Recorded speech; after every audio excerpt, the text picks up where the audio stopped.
स्वागत है दोस्तों।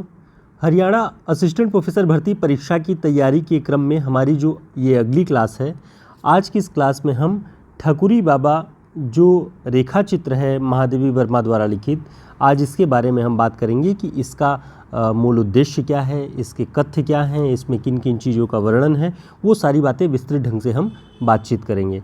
तो देखते हैं ठकुरी बाबा रेखा चित्र।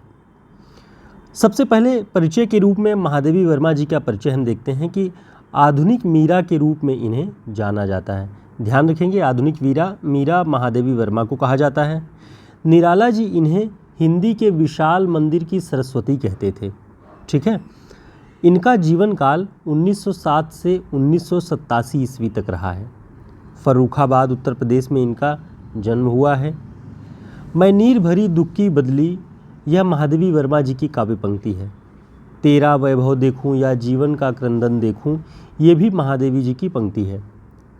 महादेवी जी के गीतों में मधुर वेदना की मर्माभिव्यक्ति दिखाई पड़ती है, जो उनके काव्य की विशेषता है।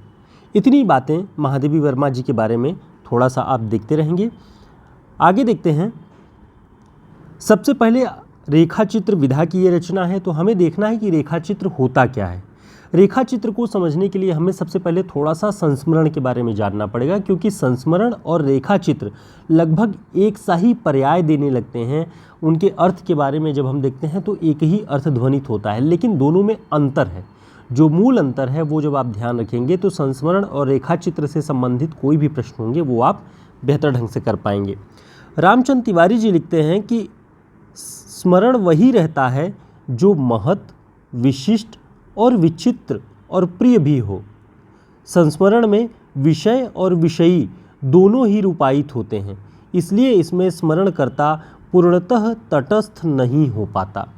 संस्मरण में क्या होता है कि जो कुछ रचनाकार को, लेखक को स्मरण होता है वो बहुत स्पेशल होता है, बहुत महत, विशिष्ट, विचित्र और प्रिय। साथ ही वो भी उसमें इन्वॉल्व होता है, उसका भी उसमें तादात्म्यकरण होता है, इसलिए वो तटस्थ नहीं हो पाता। और तटस्थ न होना संस्मरण का गुण हो सकता है, लेकिन रेखा चित्र का नहीं।